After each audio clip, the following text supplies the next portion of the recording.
bands like that, like really rocking, you know what I'm saying? And you know, we made a song about it, you know, cause we, you know, it's our lifestyle, you know, it's what we do. We rock bands, go to the parties.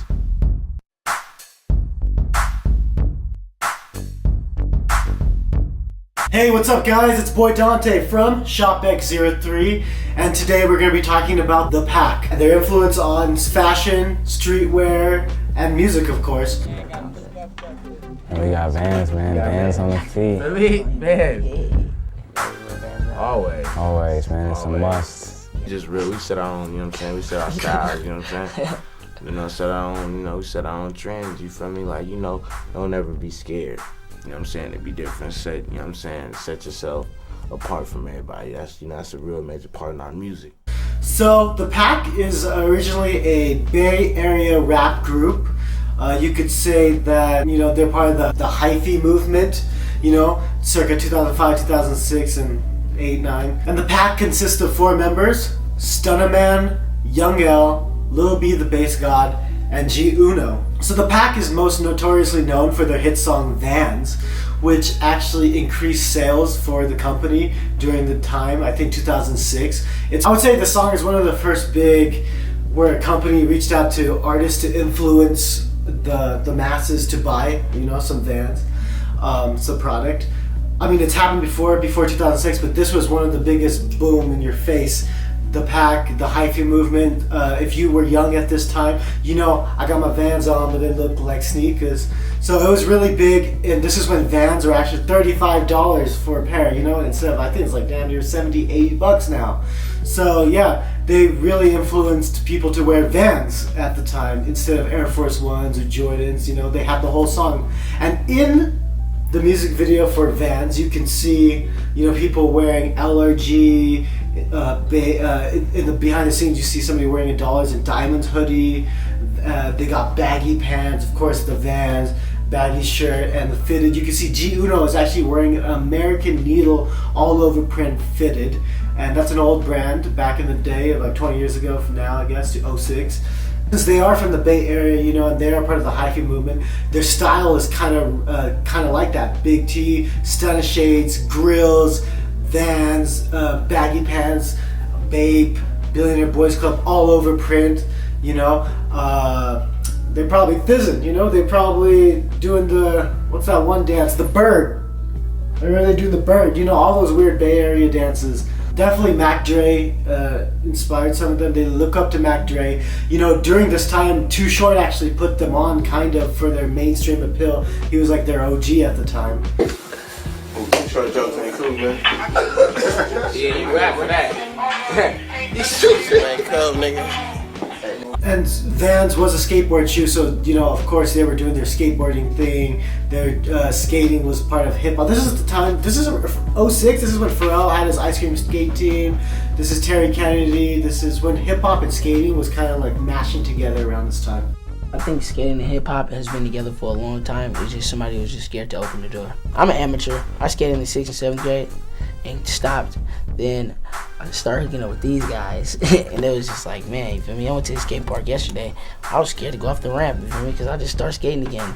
With skateboarding, hip hop, they always want to judge a book by its cover. You got a skateboard, you know what I'm saying? No, you ain't over here listening to this. You over here listening to that because of your skateboard. It was just always, no one ever took the chance to see what it was really about, see what this person really meant besides the skateboard. It was a stereotype. Nowadays, the world is getting more open and people is being more accepting, and they not looking at the skateboard no more. They looking at the person. They ain't looking at what he brought, how he got here. You know what I'm saying? They looking at you and what you're doing. And so therefore, skating is allowed to, you know what I'm saying, be cool because people grew up in a sense. People grew up. People was, you know what I'm saying, was like, you know, dude got a skateboard, so what? Let him speak. And they let him speak, and he got on, so that's how it is.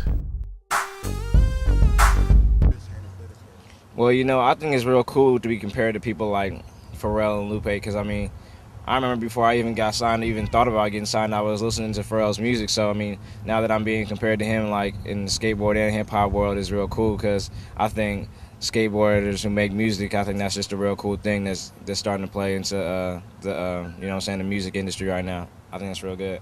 The Stunnaman, he had some of these colorful grills. I remember there's a photo of him wearing these really colorful grills that I always wanted. I always wanted G Uno's American Needle fitted as well. There's a video of the Stunnaman wearing a Bape Cause Animal Kingdom hoodie, rapping with G Uno and 2 Shorts there as well. And a fun fact is, I think in the music video for In My Car by The Pack, there's a cameo appearance by none other than Tyga. So it's kind of weird because he's in music videos with The Pack around this time. He's running with YMCMB a little later, and he was first touring with Gym Class Heroes as well. So Tyga, on his come up, he was everywhere, you know. So all 4 members of the group individually also inspired, you know, their own style. For example, Young L, back, you can see him with the Gucci shades, you know, the fitted. Young L was actually pretty ahead of his time for fashion choices, you know, what he was rocking. The Domo chain, the Boo chain, those are iconic chains in my opinion.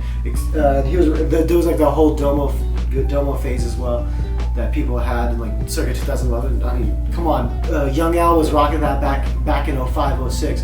He was rocking the Gucci shades, the grills.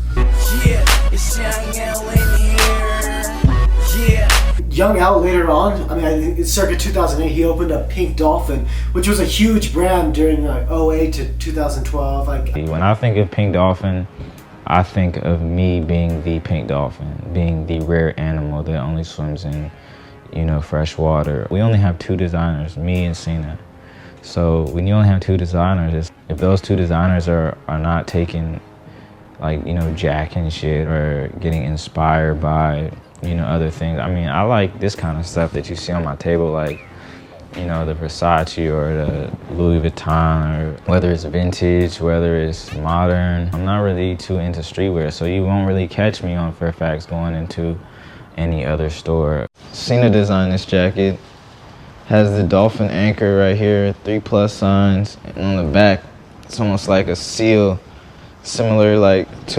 almost similar to a BMW or a car seal. But we have, like, you know, stripe. I actually designed this. This is the gradient dolphin pattern. You know, so we got different stuff. Cena would be mad if I probably, when he sees this, he's gonna be mad because he doesn't like the colorway on this right now. We actually get, this one is the one that matches my car wrap right now, but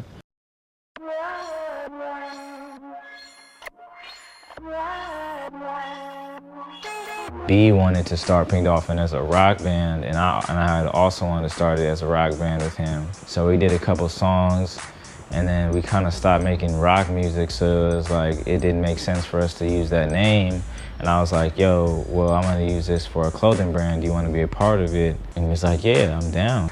So I took the initiative to get a lot of stuff done. I always was welcome for him to participate in the line, but he just never really took the initiative. It's funny because we make jokes about it, but it's like, Cena always calls me the blessed founder. Or like, you know, like he'll be like, oh yeah, based founder or whatever. So that's just what it is. I'm just the, you know, the Capitan. We've taken over Fairfax. Yeah, I mean, we just did what we had to do. We made a business move, and now we got a business there. I would say that the Pack, they came out a little before Odd Future, but I would say there's a lot of, Odd Future definitely borrowed. There's a lot of similarities to the Pack and Odd Future, that's my humble opinion though. So in my take, when I watch videos of the Pack and the videos of Odd Future, I feel like, and the Wolf Pack, they're the Wolf Pack, and Odd Future's Odd Future Wolfgang killed them all. There's a lot of similarities in the way they act and the mannerisms as well. LILB, the BASEDGOD, I think he's the one who took and inspired out of all the group the most. Was a tiny shirt, little pants, and a backpack. You know, he was rocking dirty Vans. He was doing that dirty Vans trend where everybody was just rocking dirty Vans until the Vans were depleted. But they were so messed up, you couldn't wear them anymore. You couldn't rock them anymore. You know, he was rocking skinny jeans. He created the cooking dance. Called Everything Base. We're gonna cook. Shouts out to all the day that you sweating. Everything, don't you feel blaze? Fucking that bad bitch. Bitch, I'm young black kid. Young bass, God still yelling, suck my dick. Lil B did a lot of stuff, you know. Lil B put that curse on Kevin Durant. Lil B dressed up as a grandma, went on the news. Based, like there's, what's that dude, Lil B, the Based God, is that his name? but I didn't know what based means, but I've heard it used a bunch of times, and it's always a positive descriptive. And there's an Urban Dictionary definition. Based is all about being yourself and not caring about what anybody else thinks. That bag looks gay on you. I don't care, I'm based. Lil B made the song 10 Felonies. The genre of music that we actually created is called bass. Bass, B-A-S-C-D, like a bass head, like a knock. You know what I'm saying? Like a bass head. Lil B actually liked your boy Dante's post, so shout out Lil B. I've been blessed by the BASEDGOD. And of course, Lil B's style of music was also ahead of his time. I think he influenced a lot of rappers to rap how they did now. Nowadays, in 2025, the Stunnaman goes by, I believe, Jalil Zinga, and he's an artist. He paints on luggage, on portraits. He's just trying to be an artist, I guess. I honestly don't know the rebrand that much, but it is pretty cool. Looks like he's done some work with some up there people. So Jalil Zinga, I can't even say his. I can't pronounce the name. So overall, the Pack really did influence people to rock Vans, with their hit single. They were ahead of their time for fashion, according to me, and they really influenced people to rock what they were rocking at the time as well. So yeah, there goes the Pack. Shout out Lil B, Stunnaman, Young L, and G Uno. Anyways, guys, subscribe, and if you like this video, I got more videos on people that inspire fashion streetwear. So